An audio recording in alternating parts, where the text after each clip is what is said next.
So I'm here with Dean Arlen, and he's just going to explain some of his projects from the University of the West Indies. And actually there's a project that he's working on dealing with furniture, where he's actually designing these pieces for Trinidad and Tobago. So Dean, what's up with the University of the West Indies?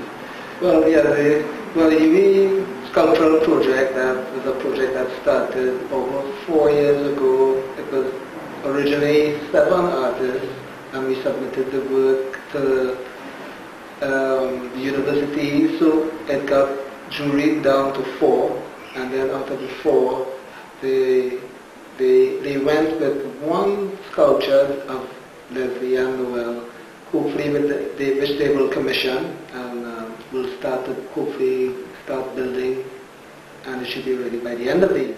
Yeah. Who are the other 3 artists? The other 3 artists are Paul Kane, Eddie Bowen, and myself.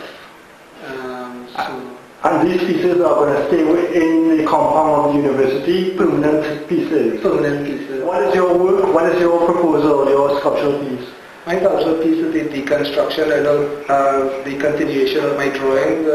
Well, I remember you did an exhibition dealing with the house. Yes. Where it was... this one was almost the continuation of that discussion. So it's the deconstruction of a house, where the house is and it's about movement. So if you were inside the house, people moving along the walkway will look as a film, because there are all these intermittent pieces, so they break, and you like break. So a stationary person sitting and a person passing, they look like they are part of a film. So it's about movement, and if you are on the other side, you walking, looking at a stationary person sitting on the bench in the house, they also... I think I can gauge what it is, but it's like just a frame, the skeleton frame of a structure. Yes, and the bench. There's one of those old bar benches. It's built about maybe this high off the ground, so it's about 4 or 5 feet off the ground. So it's a really big wooden bench which is going to be carved in. Those old gritty wooden benches carved in with words and names of people, and so it's that internal, external. Many years ago, you had on your mind to do a playground. I don't know if you remember that. This was in Trinity. Anything from there, or that just kind of? Well, this one is a very interesting discussion on how things just continue, and it is still there because I had a meeting with the Tunapuna Regional Corporation, and they are interested in supporting the proposed exhibition, where we would like to invite the corporate sector. So we're talking about a playground that's unique and well designed. It's going to cost maybe $2 million.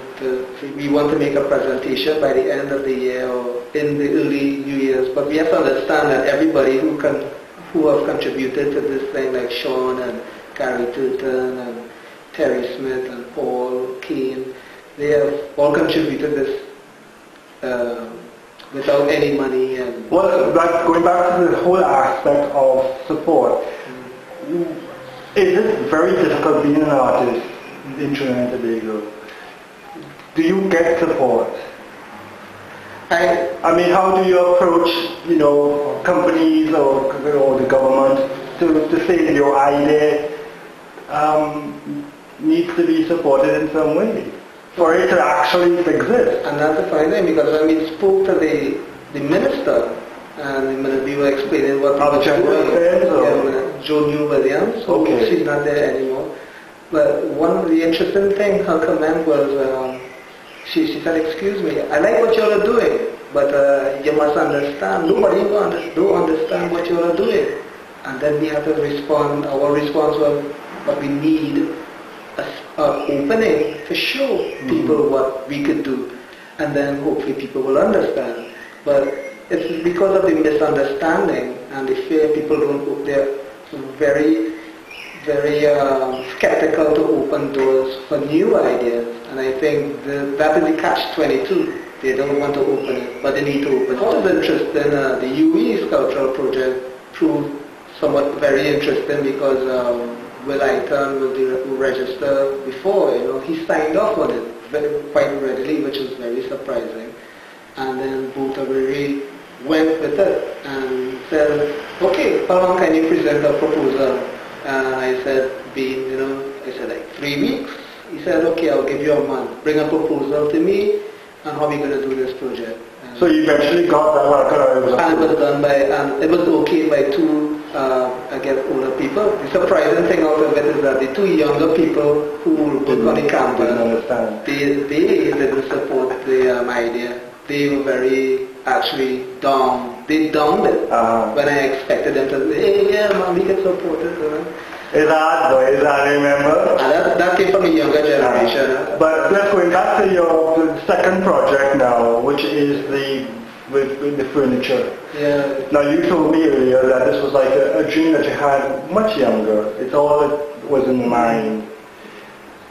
What is it? What do you expect? What are your expectations of this project? Because it is a process. Yeah, it's a process, and it was something I wanted to have done. It's the alter ego project, I call it. It's the other side of the artist becoming a business. What is it called though? What is the name of the company? Well, it's Arlen Designs, but I call it the alter ego project because it will be, you're starting something a little more commercial, a little more viable. It's viable in the sense of capital and ideas. You put in the studio is now becoming, the artist is becoming commercial. In that sense, you put in yourself in a showcase into a more business design oriented space. And that is very interesting for an artist who works, for me, who works in a canvas kind of space. The whole art for art's sake, where now you're designing for a clientele, and you kind of have to negotiate that space. And it's very, for a person like me who has a sense of free will. Yeah. But your furniture will have that kind of element. In the sense of design. It's not a court piece, right, Dean? No, it's not a court piece. But the interesting thing is that somebody recommended that I have the launch in court. But it was always a talk about design in Trinidad, as we know, where all our carpenters and where all our designers. But if you know the history of design, and I know this for a fact, what's his name? Eddie Bowen and what's his name now? Steve Udick started it up. Yeah, remember that? You were part of that? Remember this? The idea of that company was supposed to be a one-stop company. It was a company where it would have tackled houses straight to the interior, from the external to the interior to the corporate design. So it was Eddie Bowen, Steve, Elia Fulham Walker, and myself.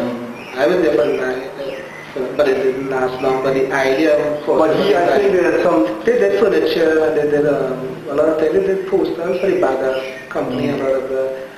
So that was one of those were interesting times, and I think because Steve always committed that the furniture got a good response from his clientele, and the clientele responded well with his designs of furniture. Okay. But now it's your turn. It's my turn to put my